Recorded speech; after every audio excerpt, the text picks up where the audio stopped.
जय बागेश्वर धाम सरकार, जय बालाजी सरकार। आप सभी लोग जानते हैं कि 20 मार्च 2023 को सोमवार का दिन है। साथ ही में इस दिन है मासिक शिवरात्रि, इसीलिए इस दिन का महत्व बहुत ज़्यादा बढ़ जाता है। तो आज की इस वीडियो में हम आपको इस दिन किए जाने वाले कुछ ऐसे विशेष उपाय बताने वाले हैं जिन उपायों को करके आप अपने जीवन से बहुत सारी दुख और समस्याओं को दूर कर सकते हैं। जैसे कि आपके घर में अगर धन की बहुत ज़्यादा समस्या है तो वह दूर हो जाएगी। अगर आपके घर में रोग और बीमारी ने आपको घेर कर रखा हुआ है तो उसके लिए भी आप यह उपाय कर सकते हैं। और अपनी इच्छा अनुसार आपके जीवन में जो दुख और समस्याएं चल रही हैं आप वह उपाय अपने हिसाब से कर सकते हैं। तो सबसे पहले उपाय की हम लोग बात करते हैं जो कि आपको इस सोमवार के दिन 20 मार्च 2023 मासिक शिवरात्रि के दिन ज़रूर करना है। दोस्तों, अगर आप लोगों के घर में कोई काम नहीं बनता है, पैसों की बहुत ज़्यादा समस्या होती है, धन की हमेशा कहीं ना कहीं कमी आती रहती है, तो उस स्थान पर आपको सोमवार के दिन, इस सोमवार के दिन विशेष रूप से यह उपाय ज़रूर करना चाहिए। तो दोस्तों, करना क्या है, इस दिन आपको सोमवार के दिन मासिक शिवरात्रि के दिन शाम के समय प्रदोष काल में एक दीपक तैयार करना है। वह दीपक कैसा होगा? वह दीपक होगा गुलबाती का, जिसमें आप लोग डालेंगे शुद्ध देसी गाय का घी। इस बात का विशेष रूप से आपको ध्यान रखना है कि शुद्ध देसी गाय का घी ही आपको इस उपाय में उपयोग करना है। तो यह दीपक आपने तैयार कर लिया। दीपक को तैयार करने के बाद आपको करना क्या है कि इस सोमवार के दिन शाम के समय प्रदोष काल में किसी भी बेलपत्री के वृक्ष के नीचे, देखिए बेलपत्री का जो वृक्ष होगा वो बड़ा होना चाहिए। अब आप कहेंगे आपके घर के गमले में बेलपत्री का वृक्ष लगा हुआ है तो क्या वहां पर आप ये उपाय कर सकते हैं? देखिए, उपाय तो कर सकते हैं, पर उस बेलपत्री के वृक्ष की क्या आपके ऊपर छाया आएगी? क्या आप उसके नीचे बैठ पाएंगे? नहीं बैठ पाएंगे। तो इसलिए आप लोगों को जो है किसी बड़े बेलपत्री के वृक्ष के नीचे जाना पड़ेगा, ठीक है, जिसकी छाया, जिसके पत्ते के नीचे आप लोग बैठ सको, है ना। तो वहाँ पर जाना है आपको। वहाँ पर जाकर शाम के समय, प्रदोष काल का समय क्या होता है, 4 बजे से लेकर 7 बजे के बीच में आपको एक घी का दीपक वहाँ पर जलाकर आना है। क्योंकि सोमवार के दिन शाम के समय प्रदोष काल में खुद माता लक्ष्मी बेलपत्री के वृक्ष के नीचे मतलब झाड़ू लगाती है, बुआरी करती है ना। तो इसलिए आपको इस उपाय को अगर कर लेते हैं तो खुद माता लक्ष्मी आपके साथ आपके घर आएंगी और आपके घर में कभी भी वो धन की कमी नहीं आने देंगी। उसके बाद में दोस्तों, अगले उपाय की हम लोग बात करते हैं। यह उपाय उन बच्चा और बच्ची के लिए है या उन लोगों के लिए है जिनका विवाह नहीं हो पा रहा है। बहुत उपाय आपने करके देख लिए, बहुत सब काम करके देख लिए, पर विवाह पक्का नहीं हो पा रहा है किसी भी बच्चा या बच्ची का। तो उस स्थान पर आपको सोमवार के दिन यह विशेष उपाय जरूर करना चाहिए। यह उपाय आपको शमी पत्र के नीचे करना है, मतलब शमी के वृक्ष के नीचे करना है। शमी का वृक्ष भी बड़ा होना चाहिए जिसकी छाया में बैठकर आप लोग यह उपाय कर सके। जिस बच्चा या जिस बच्ची का विवाह ना हो रहा है या जिस व्यक्ति का विवाह ना हो रहा हो, उसको आपको अपने साथ में लेकर जाना है शमी वृक्ष के नीचे। वहां पर जाना है, उस बच्चे या बच्ची को या उस व्यक्ति को वहां पर बैठा देना है ना। अब बिठालने के बाद आपको करना क्या है, जहाँ पर आप शमी वृक्ष के नीचे बैठे हुए हैं वहीं की हल्की सी थोड़ी सी मिट्टी उठाकर आपको उस बच्चा या बच्ची को टीका लगा लेना है। या तो उस बच्चे को खुद अपने हाथों से उठाकर जो है उस वहीं की मिट्टी का थोड़ा सा टीका लगा लेना है अपने मस्तक पर, ठीक है। टीका आप लोगों ने लगा लिया। टीका लगाने के बाद आप अपने साथ हल्दी लेकर जाइएगा और उस हल्दी में, मतलब अपने साथ आप लोग हल्दी लेकर उस बच्चे के दोनों हाथ की हथेलियों में आप लोग मतलब हल्दी लगा दीजिए। हल्दी लगाने के बाद उस बच्चे से कहिए कि ये दोनों हल्दी के छाप आप जो है शमी वृक्ष के ऊपर चिपका दो। मतलब शमी का जो वृक्ष होगा उसके ऊपर अपने दोनों हाथों को हल्दी में कर जो है छाप लगा दो, है ना। एक बार छाप लगा दो। छाप लगाने के बाद उस बच्चा या बच्ची का जो है आप लोग मुंह मीठा करा दो। मुंह मीठा कराने के बाद भगवान से प्रार्थना कर लो कि आपका विवाह बहुत जल्दी हो जाए। तो दोस्तों, इस उपाय को करने के बाद विवाह 3 महीने में पक्का हो जाता है। पर उपाय जब आप लोग करेंगे तो अच्छे से करना है, ध्यान से करना है, सोच और समझ के करना है और मन में विश्वास रख के करना है, तभी ये उपाय काम करेगा। जरूर करके देखिए, निश्चित ही आपको फल की प्राप्ति बहुत जल्द 3 महीने के अंदर हो जाएगी। उसके बाद में दोस्तों, अगर आप लोग चाहते हैं कि इस दिन आपके ऊपर भगवान भोलेनाथ का आशीर्वाद हो, आपके जीवन से सारी दुख समस्याएं दूर हो, तो इस स्थान पर आपको करना क्या है कि सोमवार के दिन एक घी का दीपक आपको तैयार करना है। गोलबाती का होगा, शुद्ध देसी गाय का घी आप उसमें डालेंगे, ठीक है। तो यह घी का दीपक आपको तैयार करना है। तैयार करने के बाद इसी घी के अंदर आपको हल्की सी ऊपर से काली तिल डालनी है। 5-6 दाने या 10 दाने आप लोग ले लो अलग से काली तिल की, सिर्फ काली तिल होनी चाहिए, है ना। काली तिल के दाने को डाल लीजिए आप अपने इस दीपक, घी के दीपक के अंदर। और इस दीपक को लेकर आपको जाना है भगवान शिव जी के मंदिर में। सुबह या शाम जब आप जाना चाहें, जब आप जा सकते हैं, ठीक है।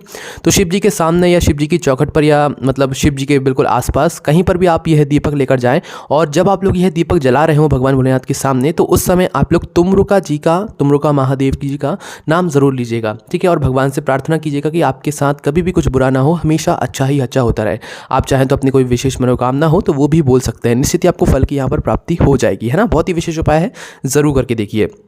उसके बाद में दोस्तों जो अगला उपाय है वो ये उन लोगों के लिए है जिनका कोई काम है जो कि बहुत लंबे समय से रुका हुआ है, कोई फाइल है जो कि आगे नहीं बढ़ रही है, आपने बहुत प्रयत्न कर लिए हैं अपने किसी काम को पूरा करने के लिए, पर कहीं ना कहीं से कोई अड़चन आ ही जाती है जिसकी वजह से आपका वह काम पूरा नहीं हो पाता है ना। तो उस स्थान पर आप एक बहुत ही विशेष उपाय कर सकते हैं। इस उपाय को करने से आपका कोई भी रुका हुआ काम, भले वो सालों से ही क्यों ना रुका हो, वह काम आपको पूरा ज़रूर हो जाएगा। ठीक है, तो इस उपाय में आपको करना क्या है वो आप ध्यान से सुनिए दोस्तों। इस उपाय को आप करने के लिए आपको सोमवार के दिन प्रातःकाल सुबह सुबह शिव जी के मंदिर पहुंचना है, शिव जी के ऊपर एक लोटा जल चढ़ाना है। ठीक है, आपने शिव जी के ऊपर एक लोटा जल चढ़ा दिया। जल चढ़ाने के बाद इसी जल को जो है जलाधारी से थोड़ा सा अपने वापस लोटे में रखना है या एक कटोरी में अलग से रख लेना है। ठीक है, भले ही 1 से 2 बूंद रखो, पर आपको कभी भी अपने लोटे को घर वापस नहीं लाना चाहिए, मतलब खाली वापस नहीं लाना चाहिए, है ना। जब आप शिव जी पर जल चढ़ा दें तो उस लोटे को आपको कभी भी खाली वापस नहीं लाना चाहिए, भले ही 1 बूंद या 2 बूंद जल लाओ, वापस जलाधारी से पर लाओ ज़रूर, है ना। तो इस उपाय में आपको करना क्या है कि शिव जी पर जल चढ़ाकर वही जल को जलाधारी से 1-2 बूंद या थोड़ा ज़्यादा आप लोग झेल लीजिए, अपने लोटे में या अपनी एक कटोरी में इकट्ठा कर लीजिए। इकट्ठा करने के बाद अपने सीधे हाथ की हथेली की 3 उंगलियों को आप लोग निकाल लीजिए। ठीक है, 3 उंगलियां आपने निकाल ली। 3 उंगलियों को निकालने के बाद इस जल के अंदर आपको स्पर्श करना है। स्पर्श मतलब अपनी 3 उंगलियों को डुबो लेना है, या अपने लोटे के अंदर जो आपने जल लिया है जलाधारी से उसके अंदर डुबो लेना है। अब डुबोने के बाद, स्पर्श करने के बाद इन 3 उंगलियों को भगवान भोलेनाथ के मंदिर में जहाँ पर त्रिशूल रखा होगा, ठीक है, इस उपाय को करने के लिए भगवान भोलेनाथ के मंदिर में त्रिशूल होना ज़रूरी है ना। कहीं पर भी छोटा सा त्रिशूल रखा हो भगवान भोलेनाथ के मंदिर में तो वहाँ पर आप ये उपाय कर सकते हैं। तो इन 3 उंगलियों को स्पर्श करके उस जल के अंदर आपको इन 3 उंगलियों को भगवान भोलेनाथ के मंदिर में जो त्रिशूल रखा हुआ है उस त्रिशूल से छुआ देना है, मतलब स्पर्श करा देना है। त्रिशूल से आपने स्पर्श करा दिया, स्पर्श कराने के बाद छुआ दिया, छुआने के बाद वापस से इन 3 उंगलियों को आपको क्या करना है, अपने उस लोटे के अंदर या उस जल पात्र के अंदर स्पर्श कराना है। ठीक है, जो जल आपने जलाधारी से लिया हुआ है, ठीक है, करा दिया आपने। कराने के बाद अब इस जल को आप अपने घर ले आइए। घर लाने के बाद इस जल को या तो आप अपने घर में छींट दीजिए, या तो इसका आचमन कर लीजिए, या अपने ऊपर छिड़क लीजिए। इससे होगा क्या कि भगवान भोलेनाथ का आशीर्वाद आपके ऊपर होगा और आपका जो काम रुक रहा होगा वह काम आपका पूर्ण हो जाएगा। आप चाहें तो इस जल को छिड़कते समय या इस जल का आचमन करते समय भगवान भोलेनाथ से मन ही मन प्रार्थना कर सकते हैं कि आपका कोई काम ऐसा है जो कि रुक रहा है, नहीं हो पा रहा है, तो आपका वह काम हो जाए, निश्चित ही आपका वह काम हो जाएगा। ठीक है, तो इस उपाय को जरूर करके देखिए, निश्चित ही आपको बहुत जल्द फल की प्राप्ति हो जाएगी।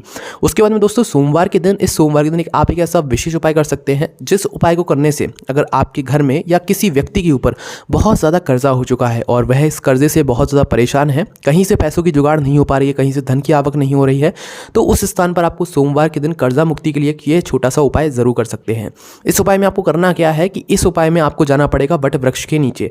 वट वृक्ष का भी जो वृक्ष है वो बड़ा होना चाहिए, बड़े वृक्ष के नीचे ही आपको यह उपाय करना है। ठीक है, वट वृक्ष के नीचे आपको क्या क्या लेकर जाना है वो आप सुनिए। इस उपाय को आप सुबह के समय करेंगे तो ज़्यादा अच्छा रहेगा। ठीक है, वट वृक्ष के बड़े वाले वृक्ष के नीचे आपको लेकर क्या क्या जाना है वो आप सुनिए।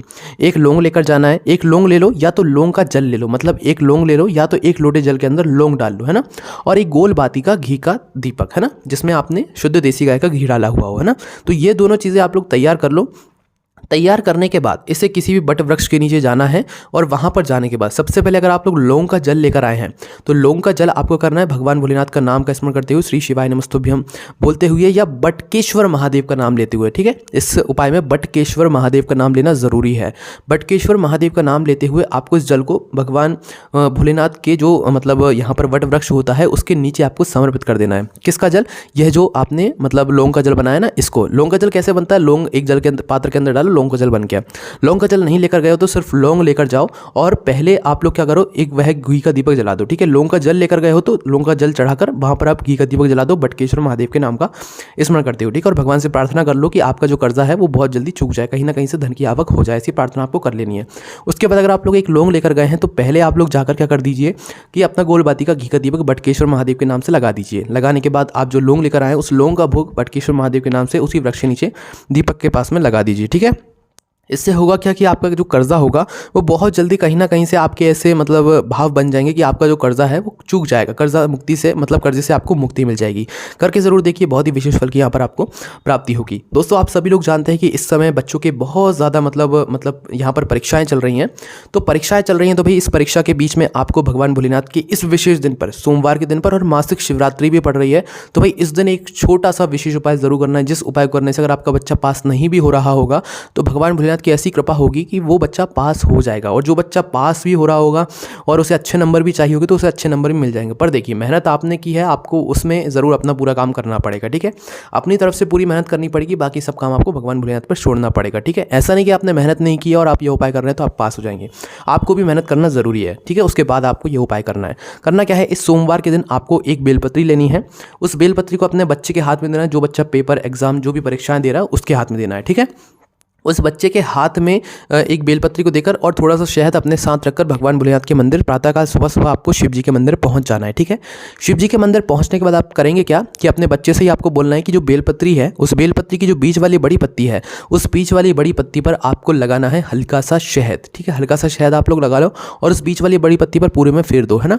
पूरे में फेरने के बाद इस बेलपत्री को आप अपने बच्चे की हथेली से क्या करना है, भगवान शिव जी की शिवलिंग के ऊपर चिपकवा देना है। चिपका कैसे दोगे आप लोग, क्योंकि आपने शहद लगा लिया है बीच वाली बड़ी पत्ती पर, तो आप शिव जी के सामने सामने जो है उस बेलपत्री को चिपका दो, और चिपकाने के बाद आप देखोगे कि भगवान के ऊपर यह बेलपत्री चिपक जाएगी। और भगवान से आपको हाथ जोड़कर प्रार्थना करना है कि आपका जो पेपर परीक्षा एग्जाम गया है वह बहुत अच्छा गया, मतलब वह बहुत अच्छा जाए और आप उसमें बहुत उत्तीर्ण नंबरों से, अच्छे नंबरों से पास हो जाएं, ठीक है। ऐसी आपको प्रार्थना करनी है। अगर आपको डर भी लग रहा है कि आप पास हो पाएंगे नहीं हो पाएंगे, तो उस स्थान पर आप ये उपाय जरूर कीजिए, भगवान से प्रार्थना जरूर कीजिए, निश्चित ही आप बहुत अच्छे नंबरों से पास हो जाएंगे, ठीक है। करके जरूर देखिए। और उसके बाद में दोस्तों जो अगला उपाय है वो बहुत ही विशेष है, और यह उपाय है हरिचंदन का।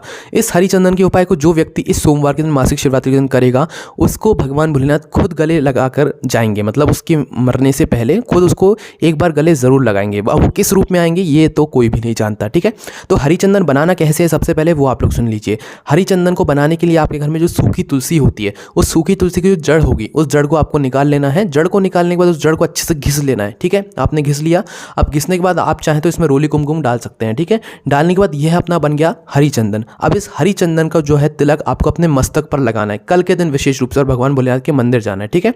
इस हरिचंदन को तिलक लगाकर आप अपने मस्तक पर जाइए और भगवान भोलेनाथ से प्रार्थना कीजिए। निश्चित ही आप के साथ में खुद भगवान भोलेनाथ आएंगे और आपको खुद, मतलब उनका आशीर्वाद आपके ऊपर हमेशा बना रहेगा। तो ये कुछ विशेष उपाय थे जो कि आपको इस सोमवार मासिक शिवरात्रि के दिन जरूर करना है। बहुत ही विशेष दिन है, और अगर आपको इन उपाय करने में कोई भी समस्या आती है तो आप हमसे कमेंट करके पूछ सकते हैं। और अगर आप इन उपायों को अच्छे से बैठकर पढ़ना चाहते हैं तो आप हमारी वेबसाइट भोलेनाथभक्ति.com पर जाकर आराम से बैठकर पढ़ सकते हैं। कोई भी समस्या आती है कमेंट करके पूछ सकते हैं। जय बागेश्वर धाम सरकार, जय बालाजी सरकार, जय बागेश्वर महादेव।